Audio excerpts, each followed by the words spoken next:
All right, welcome to another episode of the Noteworthy Podcast. One of the reasons why I started this podcast is I love to learn from people, no matter what cycle of business they're in, no matter what part of their life they're in business. You know my story. I was born and raised in Texas. I was not brought up to be an entrepreneur, but I always want to have different people on, and this episode is probably going to be a lot different than most because I know most of the people that we bring on here, or I've studied them, or I've learned about them. I know Pedro, my guest today that's on here, Pedro Linares, and I'll tell you a little bit of backstory with just him and I. I owned well, first of all, I'm going to have Pedro tell you a little bit about how he ended up here. Pedro is an American success story. We all talk about the American dream, those type of things, and Pedro is one of those people that really embodies it, and I'll tell you some of the stories as we go along and ask him some of the questions that got us to where he and I are, 20 years later almost? Yeah, more than that probably. No. I met you when I was 16. How old are you now? 36. Well, good 20. Yeah, you nailed it. Was it 20? Yeah. Jeez, Louise. 20 really? Yeah. We should break up. So you came to the United States from Ecuador when you were how old? So I came here when I was 16. My sister actually was the first one in the family that actually wanted to study abroad. And within 6 months to 7 months, I just decided that I wanted to come here. She showed me pictures, videos of everything of the school she was going to. I went to Northwood University in Palm Beach County, and it just... Did your family want you to come to the U.S.? Was that something your whole family desired? Yes, I mean, my family is very close together, and we always like to do, spend quality time and that kind of stuff. But they always realized that, if I wanted to, have a better future, not that you can't have it down there. I mean, your dad's been very successful, right? Right. I mean, he's in banking. As much as they were going to miss me, they realized that. I don't know how they can miss you. They're in your house living all the time. Then if I chose to come over here, they were okay with it. So yeah. So it was your choice. Yes, absolutely. And at 16. Yeah. So how you came over here to go to college? Correct. So you already graduated high school before you. Right. As soon I came here 6 months after I graduated from high school. How did you graduated high school at 15 or 16? At 16. Like all the way through? Yeah, absolutely. That doesn't make it, you're that smart? Not really. Because I haven't seen it at all. Just kidding. So you came here and your goal was to do what? Well, basically just to go to college. And then as I was, around the college and I have friends and I was going around the city, I was like, my whole thing was like, I was not only caught on usually when you're that age, you want to go to parties, you want to make a lot of friends, you want to play sports, which I was interested in playing sports. But I was like, oh, there's a car wash business there. There's another business here. So I was very interested on how things work business-wise in the U.S. So that's what kept me here pretty much. So did your family, are they entrepreneurial? Is your dad like a business? Yeah, so my dad has his own company. My sisters, both of them own companies. But so your dad, what kind of business? You grew up around business then, correct? Correct. And my dad, always bring me around his friends, in business meetings. I was always there. I was keeping my mouth shut, but I was learning and things that my dad was saying, his friends were saying. My dad is an insurance broker. So yeah, I love businesses since I was very young. So you came to the U.S., and I didn't know this. I'll tell you in a minute the story of how Pedro and I met. But when you first came to the U.S., you were on a student visa, correct? Correct. And on a student visa, you're not able or allowed to actually work on the books? You can't work you can't work at all, which is okay, but there's a lot of people, it really depends how you've been raised and what you want in life, because there's a lot of people that come on a student visa and then they go back to the countries. When you come on a student visa, unless your family's independently wealthy and just sending you all this money. Correct. Correct. So they expect you not to work. They expect you not to work, and they expect you for your family to be able to afford everything. Some families do, some families don't, and then then you got the family that raises you so you can go through risks in life and you can go through a lot of things that you don't think you're able to go through. So your family, they could have probably done it all. Oh, my dad could have done it, but my dad said the only way you're gonna go over there, you and your sisters, is I pay half, you guys pay the other half with the savings you already have, or with things you're gonna have to find a way to do over there. So when you came here, you couldn't work on the books. You couldn't get paid, whatever they say. Which I think is the dumbest thing on the face of the earth. If people are coming here and they want to contribute, they're on a student visa, and they want to work. And you were in business school, right? Like that's Right. what you went to school Well, for. there's also a lot of students that don't realize that there's permits you can get that I got. I think it was called OPT at the time. It's a permit that allows you to work after a certain hours that you've been in school. So a lot of people don't apply to that, and they just go back to their countries. After you apply to the OPT, you're able to apply to a work visa. So I went through that whole process, and in the meantime, with the work permit, well, I think that limits you to work only like 30 hours a week or something like that. But since I got here, it was like one thing after the other one because I always wanted more. Right. And so you started doing entrepreneurial stuff. What did you start? I started. When I met you, you were doing this, I think. Yes. I started working at school for 15 hours. Then I got the OPT. No. I'm talking about when you used to go to Home Depot and cut up pieces of wood. Right. So then once I got the OPT, a lot of people decided to go work for somebody else. So I went to Home Depot. I created my own company. And I was like, well, when you listen, let's just be real. When you said you started your own company, it wasn't a company. Exactly. It was me going to Home Depot painting. Tell the whole thing. Like Pedro used to, when I first met him, and I'll tell you the story of that in a second. You used to take big pieces of plywood, right? Yeah, it was plywood. And cut them into what, 6 pieces? Right. 6 or 8 usually pieces? you need machines for that. So I used to go to Home Depot and be friends with people and say, listen, I need you to cut that in like 16 pieces. It's like, we don't do that here. I'm like, come on, I need you to help me. I do car washing. These are my signs. And people would help me.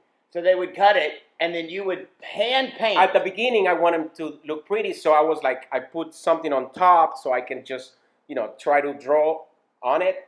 And then after like 2 months after that, I just do it handwriting, I remember it said car wash and wax. $25. $25 or $30, and then my phone number underneath with yellow paint.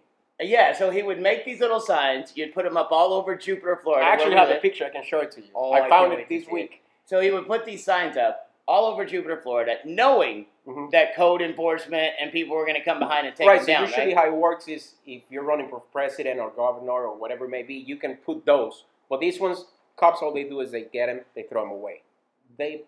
And so every week you had a process. Yeah. You would build the signs.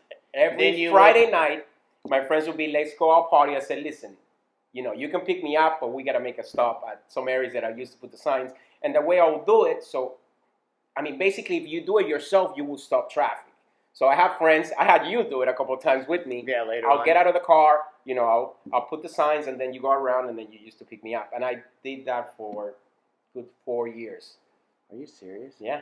So when I met you, I was washing cars. You were washing cars, going to school, doing all those things. And I owned this is where our fun relationship started. Pedro came in, and when he first came to the U.S., you could barely speak English.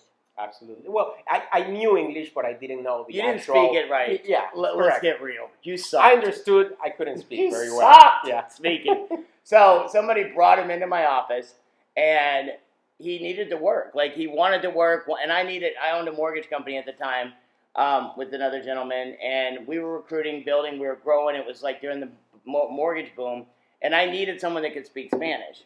And one of his other friends brought him in, and I was like, listen, and I'm just going to be honest, at that point, I didn't care. I just wanted somebody who could speak Spanish. We figured out a way to make it so that he could work with us. And I said to him, and listen, my first marriage I was in, the lady was from Ecuador, and I didn't know Pedro was from Ecuador at this time, but I lost Which was odd for somebody to have a girlfriend from Ecuador. Wife? Yeah, a wife, yep. Yeah, so for him to be there from Ecuador and me to have an ex-wife from Ecuador, and she had cost me quite a bit of money in the divorce. And so I was like, listen, it'll be awesome. You can work here. He didn't speak a lot of English, but I'm like, listen, I didn't care.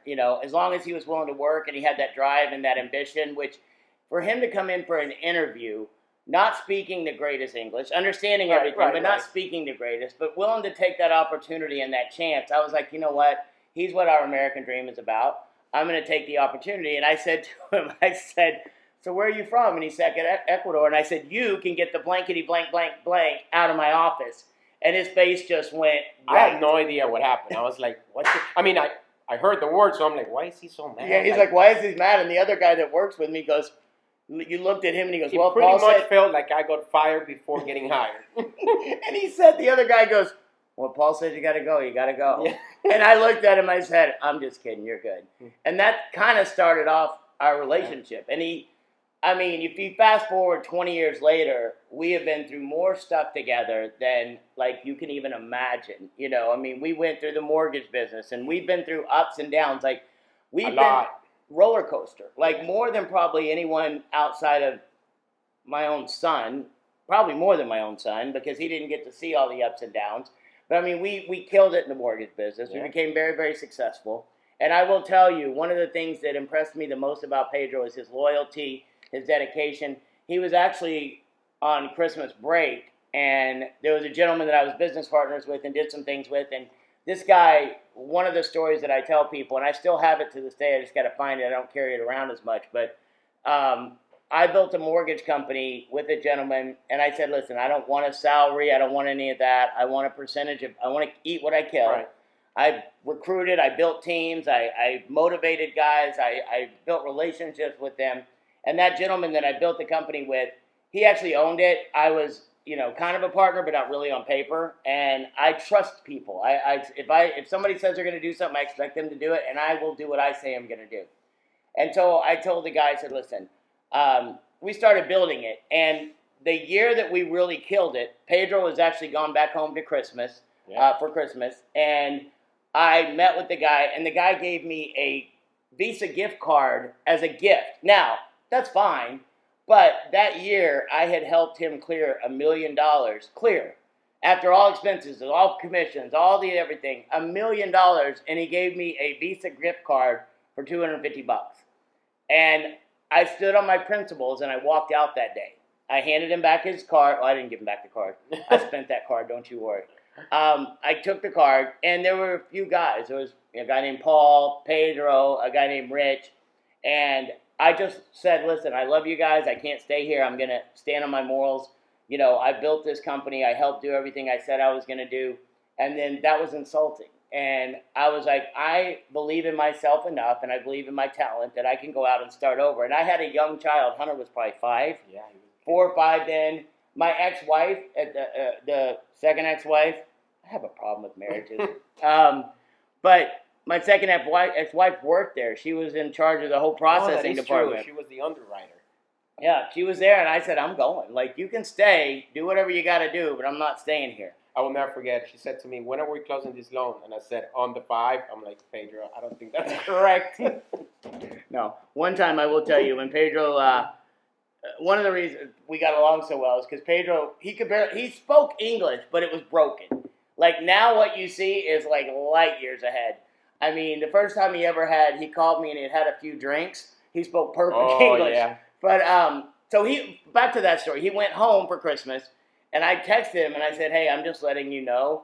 I think we talked on the phone or something. And I said, I'm just letting you know I'm done. I'm not doing this. I'm out. You can stay there if you want, or I'm going to restart a mortgage company. Right. I'm going to do it in my home. It's going to be rough. It may not work, but we can give it all we got. And 3 of the guys, you, Rich, and Paul, all walked and left, and we worked out of my house. And we started working as hard as we possibly could. But the thing that really solidified my relationship was when Pedro came back, he goes, you know what? I don't care. I'm not going back there. His dad, Pedro's dad, I sent his dad a letter. And he never paid me. No, of course not. Yeah. And so I sent his dad a letter and said, hey, I appreciate your son. I mean, I treat him like my own. Because I knew Pedro being in a foreign country, not having family, our family became his family. Yeah. And he took the opportunity and chance. And guess what? It didn't work out. Like, the mortgage business was already on its way out. That was probably before 08 or right on 08. Yeah, something like that. And so I had nice cars. I had a nice house. I had all these things. And it was funny because I told Pedro, I'm like, listen, this thing ain't working out. Like, let's go do that thing you were doing. We went back.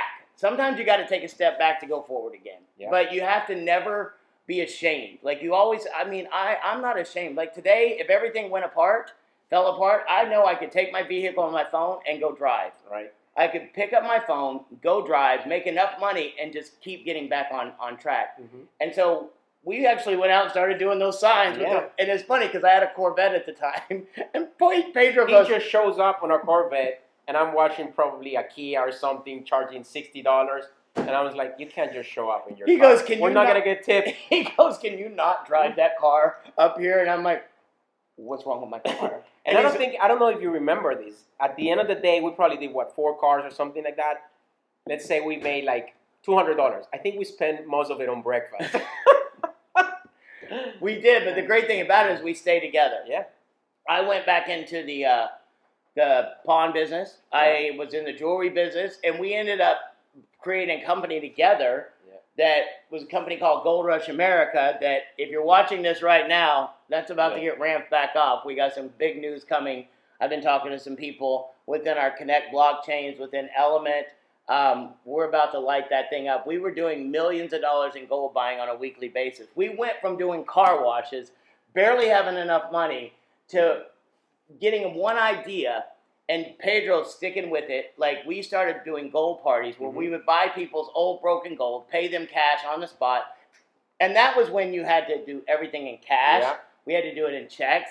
We couldn't do things by, over the computer. You didn't have any kind of video conferencing. This was 15 years ago. Yeah. And we were doing amazing, helping so many people. I started bringing that concept out again today to a couple people.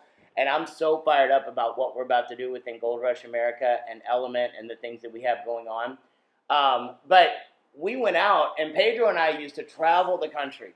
We would have the most fun times. We would travel, like, one of the stories I have is we went. It was usually I was going to school. Yep. It was at the end of it. Monday to Thursday, and then I'll fly out Thursday night with you and come back Sunday night. Yeah, we would be down in Miami. We would do 5, 6, 7, 8, 9 gold parties. In the beginning, I did all the gold buying, all the gold testing. Then Pedro learned it. And then another thing is, I was in that gold business. I was making so much money in different things at that time. And I had business partners of mine that owned a coin collecting company. Yep. And these guys wanted me to take it over because they were ready to, retire. And it was millions of dollars. And I said, listen, I don't have the time.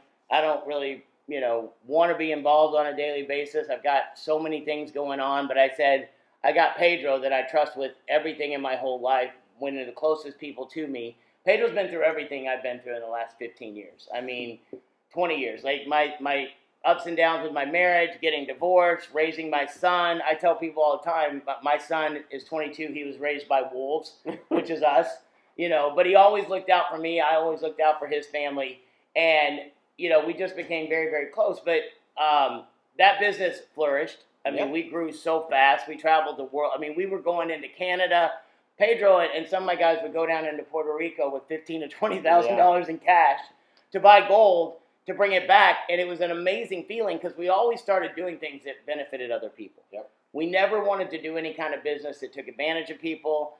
Screwed people over. But Pedro took over that business and built it to where it's still going today. He's got guys that he's very, very loyal to that are very, very loyal to him for the same reason. And that's one of the biggest things. So what do you think? And I'll go into this real quickly. Pedro's one of those people that just does things over and over and over and over the right way. Like, to become a U.S. citizen, and tell me the process. So basically, the whole process is basically you come here on a student visa. After your 3 years or 2 years and a half, you can apply to an OPT. I don't know if today is still the same process, but then after that, you can apply to your work visa. But to get your work visa, you have to prove that you can do things that American people not usually. And you have to have a company sponsor, right? So we had a company that sponsored you. They sponsor me. You and Connie sponsor me. And after that, you can apply for your U.S. residency. And after that, you can apply for becoming a citizen. So it's probably like an 8-year, 10-year process. And a lot of money. And a lot of money on lawyers. How much do you think you ended up? 8 years and how much money? Probably $50,000. Jeez. And that was the one thing that I never understood. And listen, I'll just tell you some of the funny things that have happened with Pedro and I. When I met Pedro, I have a very sick sense of humor and twisted, and I like to mess with people. And Pedro's always been legal. He's always done his great. He had his card. He had his green card. He did everything the right way. But hanging out with me is not always fun because Pedro used to tell me all the time, oh, yeah, if I wouldn't be legal, I don't think I'll hang out around you at all. Because we would go to a place and they would say, can I get your card? And I say, they don't need your green card, Pedro. Or one of the things the best story we have, not best for Pedro, best for me. We went on a trip. We had a company. Pedro's sister used to, we're so ingrained within our family. She used to help raise our child. Right. Mm-hmm. Like she was not nanny because I don't like that word, but she was a part of our family. Traveled with us, helped anytime we needed help with Hunter. And now she just had a baby of her own. Yeah. I mean, that's amazing. You're an uncle. Yeah, absolutely. I'm not an uncle because I ain't buying no gifts for that kid. But one of the things, we were going on a trip. We had about 20 people. Yeah. We were going on a cruise, and Pedro had a student visa, which was 100% legal. You're allowed to leave. Absolutely. But you're always worried, right? Yeah. You're always worried. Like, you never know. Something could go wrong. Because you try to make sure, you have all the paperwork if they ask for this and after that. But if you out of nowhere go, well, they should check this No. Here's what happened. Pedro's going to tell a story, but I'm going to tell it better. So we're sitting there. Everybody else is in line to get on the boat. They have to check your visas and all that kind of stuff. And Pedro's behind me. Everybody else is in front of me. Pedro's behind me, 20 people. And I turn around and I look at the people and they said, I said, y'all should probably check him. Oh, they did. And so they did for 2.5 hours or an hour and a half. It felt like a real, joke for about 10 minutes until they were like, we need to check passport number. Pedro Linares, blah, blah, passport. And then I got really mad. So I didn't go on the ship. I sat next to him because I'm like, oh, crap, I did this to him. And we're sitting there, and I said, man, this sucks. And he goes, I know. And I said, I know, man, I could be on that ship right now having a drink and enjoying my suite, and I paid for this whole. And he goes, oh my God, you did this to me. I can't believe you're making a joke. And I'm like, listen, Pedro, you don't make it about you. Worry about me. I paid for this. But that was fun. Like now it's like the stories that we have. Mm-hmm. I mean, when I had my heart attack, I had a widowmaker heart attack. I was, putting. You trying to say it was the chicken I cooked. Pedro shows up at the hospital, and he had cooked chicken a couple days before, and I go, you did this to me. You tried to kill me with that chicken. I still feel it. And since everything around you, it's a joke most of the time. When your wife called, I was like, there's no way. It's a Sunday. I'm here having fun with my friends. It's like, no, he's having a heart attack. I'm like, yeah, right. And then it's like, he's really having a heart attack. So right, but the thing about it is, like, Pedro being who he is was the first one at the at the hospital. Yeah. And, right there along with me. And it's same thing with him. Like, he's had, with his family. Like, I mean, his sister had breast cancer. Yeah. And I was with him on the night that it happened, and I had to make a inappropriate joke. But then I wanted him to understand that, like, no matter what happens, I'm there. Like, and the same thing. Like, today in our lives, we both have businesses. Yeah. Everything that we do is intertwined. My son's going to work for him starting tomorrow. May get fired by Tuesday. But, I mean, we always look out for each other. We're always making sure the other person is taken care of. I mean, I got to go and experience his sister's wedding in Ecuador. I mean, he did tell me that Ecuador was going to be the most fun place on earth, and then we weren't even allowed outside. It will get better. So all that stuff that we've been through, what do you think are some of the things that, like, has driven you to be successful? I truly believe that there's a lot of people, not only in this country, but like everywhere in the world, that they are afraid of failing. Like, to me, it's like, there's a lot of people that get completely unmotivated because they fail, and they're afraid of it. So they fail one time, they fall down, they never get back up. And they are so afraid to fail that they don't try. How many times do you think you failed? Oh, I can't even count. I mean, you and I put together, I can't even count. I mean, then myself alone, I don't know. But like, the one thing I can tell you is, like, if you fail enough times, you will realize that you will learn until something kicks in, and then you add your passion to it, and then you will get somewhere. I mean, at the same time, the way you and I are built is we always try to keep building and building, recruiting, motivating people, because we dream big. Right. Like, even right now, tell about Nativos. Right. So Nativos it's actually a franchise. Me and my partners been building for the past 3 years and a half, and we are about to open our third store. Before you actually told me that you wanted me to be on the podcast, I was on the store making sure everything looked nice, the menus were up, and that kind of stuff. But it's just, to me. So what is Nativos? Nativos is actually an Ecuadorian concept that we brought. We manufacture yuca cheese breads, and we mix it, and we have it along with tropical yogurt smoothies. So it's a little piece of bread, right? Mm-hmm. And then made of tapioca, made of cassava. A lot of people call it cassava or yuca. Okay, and then once the bread is baked, we usually have it along with the tropical yogurt smoothies that we make ourselves. But it's a concept that I found a gap, and maybe I will be wrong. I can tell you I'll be wrong in a couple of years or not, but I found a gap. There's a lot of franchises out there that have completely forgotten about the concept of bringing families together. You know, back in the day, you used to have the Happy Face, the Happy Meal from McDonald's, or you can have other toys that you used to get, and kids will get excited about that kind of stuff. Nowadays, you go to Burger King, McDonald's, Taco Bell, and all you're doing is pretty much eating. There's nothing that brings you or makes you want to be around that company. Okay, right. So basically, I think we have an amazing product and have an amazing team. But the branding that we put together is very Disney, very pop, very similar. Like you have characters and everything that goes along with it. So we have characters that describe the owners, and as we meet more customers, we realize that there's different personalities out there. And that's something that you and I have studied a lot, as far as like personalities. Yeah. Like that's one of the biggest things that I tried to teach everyone that I come in contact with is there's a personality. And most people have done that. Like they take these DISC tests and they take all these things. But what happens traditionally is people learn these personalities, but they learn about themselves. But they don't learn about how to deal with other people. One of the things that I try to teach, and I don't know how much influence I've had over Pedro because he's very, very smart and does his own thing. But a lot. Over the years, I've always talked about these different personality types. Like if I say something about somebody being a red personality, you would know what they are. Exactly. That's an aggressive personality. Sometimes they're going to push on you. Sometimes they're going to get crazy with you. That's me. I'm a very red-driven personality. There's a green personality that's very analytical. You know, then you have, you know, the blue personality. They're the party, life of the day. And then the yellow, they want to hug trees. They don't want anyone messing up. And if I say to Pedro, hey, this is a blue personality, he knows how to talk to them. Yeah, and when anything you're doing in marketing, you've got to know all, and you've got to be all things to all people. Like even within the company, within Nativos, I can't talk to the same way I talk to Gabriel that I talk to Diana and Rafael. And see, that makes me happy that you've learned that because so many people don't understand that part. Yeah. And that's hard for me. Like, I have a son, and that's one of the reasons why I'm glad Hunter had moved from one job to another. He's going to work for Pedro, is because I know that Pedro knows what I know.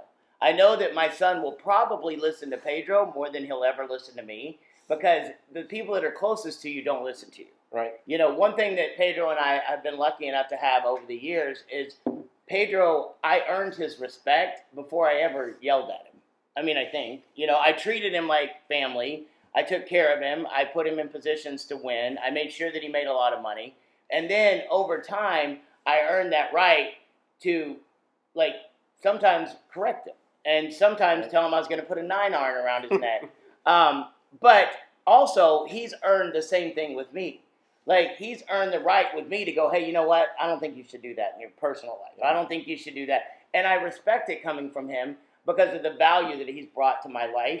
And a lot of times people want to give their opinion. They want to try to change people. They want to try to tell people what to do. But they've never given anything to that person. Right. And that's the thing I try to teach my son more than anything. It's like, I was talking to him through text today, and I said, listen, you got an opportunity with Pedro. You've got an opportunity to bust your ass. You got an opportunity to work harder than anybody else. Pedro will give you the moon. Like, I've tried to build him up so much and go, hey, you know that Pedro cares about you. You know that Pedro's been around you since you were little. You know that, I mean, my son used to have Pedro on his phone as the brown one because he's Ecuadorian. Yeah. But we've been around each other. We can have fun. But I also want my son to understand that, like, he's got an opportunity, and this is my best friend, and don't mess it up, you know. But also, Hunter understands that Pedro has earned the right to be able to correct him. Pedro's earned the right. And a lot of times people feel entitled. People come into different companies that we own, and they're like, oh, well, I had some guys the other day, and I love these guys. I think we're going to do a lot of business with them. But they started sending me, like, a list of what I needed to do. Right. They're like, oh, you could be our CMO, Chief Marketing Officer, and these are what you could do to earn things, and this is what you... And I'm like, listen, I don't earn things anymore. Like, I don't want you to hand me anything. I can promise you, I'm going to give you 10 times more value than you ever give me. You know, like, that's one of the things I did with when I had my gold buying company, you guys would have worked for a lot less. Oh, absolutely. I mean, y'all were making so much money, it was stupid. Yeah. Like, and y'all could have gotten lazy. Y'all could have gone off and done your own things. But the fact was, we all had a drive within us that we wanted to do. And that's what I think is you got to surround your. What do you think? What are your thoughts on who you surround yourself absolutely, with? Absolutely. You have to surround yourself with people that are, it could sound wrong, but they have to be smarter than you. Or not only that, they have to be ahead of you. Because you could be smarter than other people, but that doesn't mean you're ahead of them. But they have to have drive. And you got to remain teachable. Right. You got to. There's a lot of people that don't know how to listen. There's a lot of people that think they're better than everybody else. And that's the biggest, if I can say, the kiss of death for an entrepreneur. And that's one of the things I've learned, like when it comes to finances. And being humble. Yeah, I'm not great financial. You and I can lose everything we have, and we can go back to do car washes. I'm not going back to do car washes. I'm 53 years. I'm not going outside in the heat in Florida. No, but you're right. It doesn't matter to me. One of the things I always have, and I talk in a lot of. And I'm sorry to cut you off, but this is actually interesting. I'm helping my girlfriend build a business. Yeah. And this just happened randomly. We put ads just like the car wash business, but we actually did it with nice graphics and everything, and we pay somebody to stand there, okay? I happened to be helping my girlfriend cleaning a home, okay? I didn't know it was his home. It was one of our friends that own a Chinese restaurant, okay? One of my friends? Yeah, it's your friend too. I think in Donald Ross, okay? I won't say the name, but I'll tell you after if you don't remember. And him and I saw each other at his home, and he was like, "What are you doing here?" And to me, my girlfriend was like, "Are you okay with that?" I said, "I'm great. I mean, you have to remain humble. You have to do what it takes to build a business. A lot of people don't do that. Okay? And a lot of people wouldn't tell the story about it afterward. Yeah. But that's 100% the right thing. Like, I mean, listen, I was making so much money in the last 2 years, and one of the programs that we had, the IRS kind of cut off, and that money will come back. But it's like I wasn't too proud to go out and do what I had to do. I wasn't too proud to put my time in. Like you just said, like I'm telling you right now, if I had to go out and do whatever it took tomorrow, I would do it. You know, I mean, I lost pretty much everything at one point after the mortgage business, but I went back and I started at the bottom. I went and worked for a company called Cash America.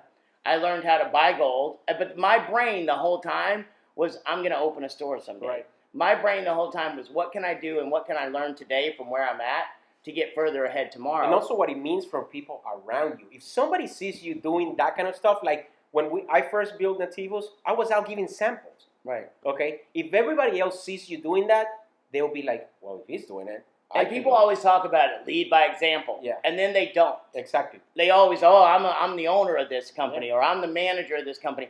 These guys that were like, you could be the CMO. I go, I don't need a title. Right. I have every single title in my company right now. If I have to, I do customer service within Revo every day. And you know why? Not because I desire to and I want to and I answer the phone, but people find me. People will go on Facebook. Yeah. People will email. They'll find my phone number. And I could say, hey, I'm not answering your question. And sometimes I have to send them to support because I don't know the answer. But if I can, I try to be very nice. I try to be very polite. I try to make it so that, people, one of the things that I love right now, not right now, for a long time, one of my favorite artists is a guy named Post Malone. I would encourage you to look up CBS This Morning, Post Malone CBS This Morning, and watch the show where he's talking about him. He's one of the nicest, most genuine, he's the biggest rock star in the world, one of the biggest. He's now about to be one of the biggest country people in the world. But I watch him around his people, and one of my goals someday is to be able to interview him for this podcast. That'd be amazing. And write a book on him, to be honest with you, because I've watched him and I've become really good friends with his road manager. And I watched his road manager who is in the shadows. Not really, but in the shadows. Yeah, I mean, Post Malone is a guy out in front. He's low-key, humble, but nice. Watching him, when I first met him, I said, listen, tell me about yourself. And that's another thing I would encourage you when you're doing any kind of business. Be interested in other people. Absolutely. Genuinely interested. Absolutely. Because people can smell fake. Yeah. But when I sit down and talk to Jay, I was like, and I can't wait to have him on someday. I said, Jay, let me ask you a question. I go, you're the road manager. You take care of his operations and everything else. Like, what does that mean?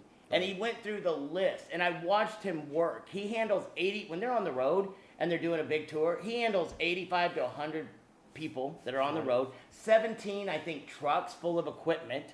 And then they break a show. They've got to get everything broken down. And there's other people that help him, but he's got to kind of oversee everything. Make sure that Post is happy. Make sure that things are going the right way. He does so much stuff. And I said, let me ask you a question. How much does Post get paid for a show? And he came up with a number. I think it was like $3 to $5 million for a night.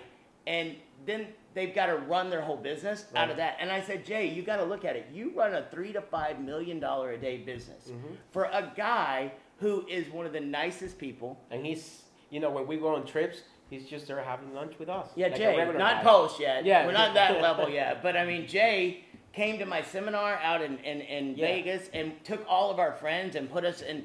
And it's like that kind of person, is someone that I want to be around. Right. Not because of what they can do for me. Like, I was talking to Jay one time, and he's like, all these people are always asking me for tickets. I'm going to the Grand Ole Opry this week to watch Post. And listen, I know Jay could have got me tickets, and he would have got me tickets. Right. But I'm like, you know what? I don't always want to take advantage of that.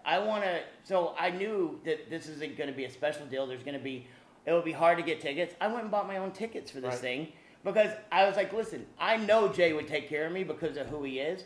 But he doesn't need to always do that. I can pay my own way. I want to be around him because he's my friend, not because of what he can do for me.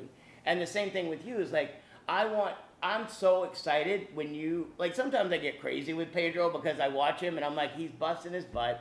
He's making some money, but he's always reinvesting it. He could go out, I know if he did some of the other things I do, he could kill it and make $100,000 a month easily. Right. But he's got that dream. He's got that drive. And every time he has a success, and you've had failures even in that. Oh, absolutely. How many times have y'all opened a place and shut it down? Twice. So you opened up in Orlando. Right. Spent a bunch of money. Which I thought it was going to be like the biggest thing ever. And spent a bunch of money. Which it would have been if I would have done it now. Yeah. Because you learn. You learn all the things. And but you also learn that, hey, sometimes if I'm not doing it, you've got to take time to find the people that are driven. Like within Revo right now, I've got people like Dormal. Dormal's sitting over here at a computer right now doing videos, working. He doesn't get paid a lot right now, but in the long run, I know that he's going to get taken care of in a big, big way. Same thing with you. You have people that are working with you that have finally caught your vision. And my hope and prayer is that my son is one of those people to go out and help you build that thing. And it's like, but you got to get, when you're recruiting and you're building something, if you don't have people aligned with you, I watch with Post Malone. I watch the people that are around him. They're always nice. His security people are the nicest people I've ever seen. And they can hurt some people in a big time way. But they're very nice. If they have to stop somebody from doing things, they're not mean about it. Right. Because they take that cue from their leader, which is Post, which filters down to someone like Jay. Jay's already that kind of person. But it's like, I've built a friendship. Like, I was in Vegas last week, and I was so mad that I hadn't got to see Jay and his wife yet. Right. And it's like, it wasn't about money. It wasn't about business. It wasn't about getting free tickets. It was about a friendship. And if anything comes out of that, great. And it usually does. I think one of the other things that you and I do the best is we don't let everybody else around us know the stress level we have. But you and I know each other's stress, if that makes any sense. Yeah, and you've got to have people that you can vent that to. Yeah, absolutely. Pedro's about one of the only people I can call and go, I want to snap right now. Right. And he can do the same thing with me. I mean, as long as I've known Pedro, he's never yelled at me until about a week ago. And he went off. And I'm like, I don't even know what I said. I don't either, but it was amazing. And after we got done, he called me and he goes, I want to apologize. I go, there's absolutely... Plus, you had another person on the line. But what did I say to you? There's nothing you have to apologize for. I remember because I'm your friend. I'm your family. You can yell at me. I'm not going to take it personal. No. And I knew because he doesn't do that. Now, if all he did was yell at me every single day, it'd be a whole different story. Right. But I knew that it was out of character. He was having a bad day. And if I'm the one that he has to do it with instead of somebody, an employee or a customer or whatever, and I know with Pedro, I can do the same thing. And I've done it to him way more than he's ever done it to me. But I will tell you, one of my favorite things is being around someone like Pedro for 20 years, or Tony for 20 years, or whoever. A lot of the people in my life have been around a long time. Kenny and Michelle have been around 4 or 5 years. Garrett, I was talking to Garrett about it last week. We may have our ups and downs and things that are going down, but the best thing is the stories. And we all risk takers. Yeah, but the best thing is the stories. Yeah.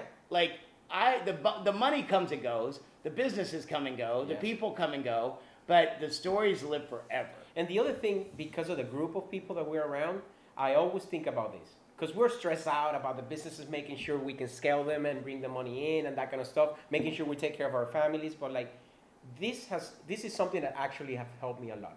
I always remind myself, what's the worst thing that could happen? Am I gonna die? No.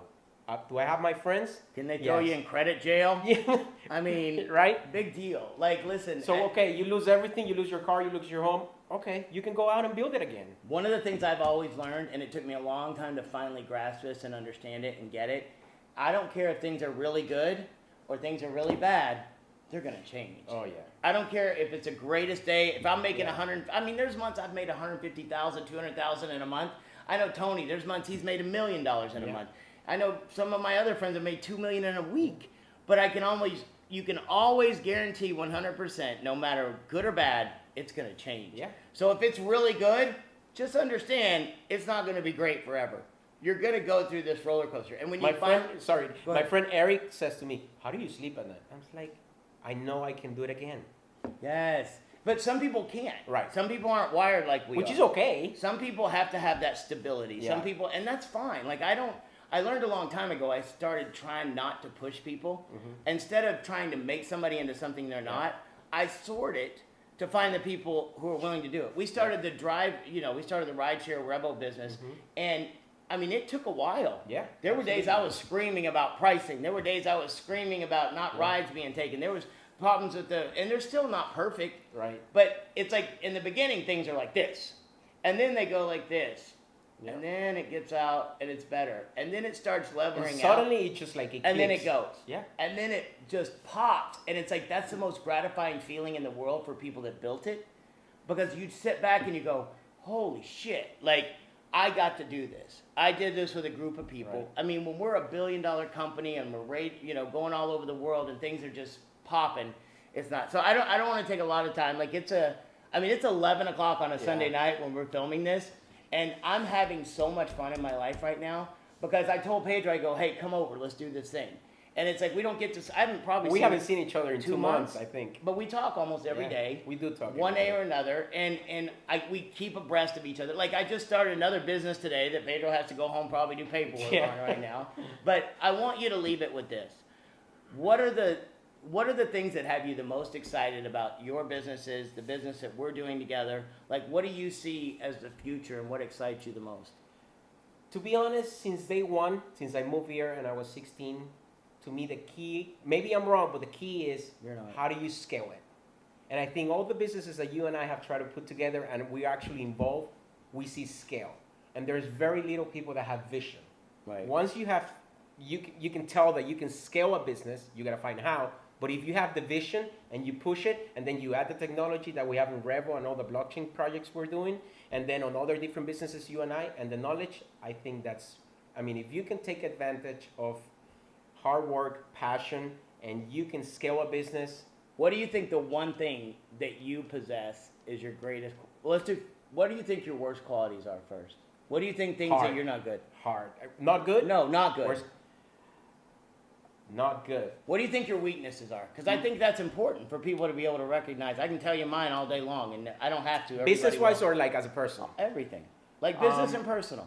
I'll tell you. My weaknesses telling time is his worst thing. Okay. He'll tell me I'm on my way and 20 minutes later I'm around the corner. I was at your door and they get this message saying, what does that mean? Like you're on your way. What he said was almost there. 20 minutes ago. To me, one of my weaknesses is, and I've been getting better at it, is like I tend to think that people understand how my brain works, and I push them sometimes to the limit. And that's when I think we always expect other people to be like us. Yes. And unfortunately, they're not. Happen. Like, I used to do that hardcore, and it's like, I always used to tell you, you're the only one I've ever found in my life that gets it like I do. Right. That has that drive and willing to go after it, and you screw everything else. I'm just going to go. You're one of the people that did get it, but a lot of times I would blow people out of the water and scare them off because I'd be like, what do you mean you don't get this? Right. Are you kidding me? This is going to be the greatest thing on the face of the earth. Why are you not? Now, I don't. You know what happened to me on the ride here today? Things are going really good, or this past the food chain company is doing really good. We had a massive week, and I was with somebody else in the car, and as much as I push them a lot, once you actually prove that everything that you had in your brain is actually happening, people start to trust you more. And then they get on board even more.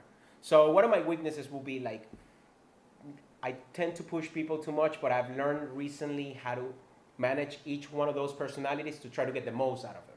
Right. Don't worry. So what do you think your strengths are? My heart.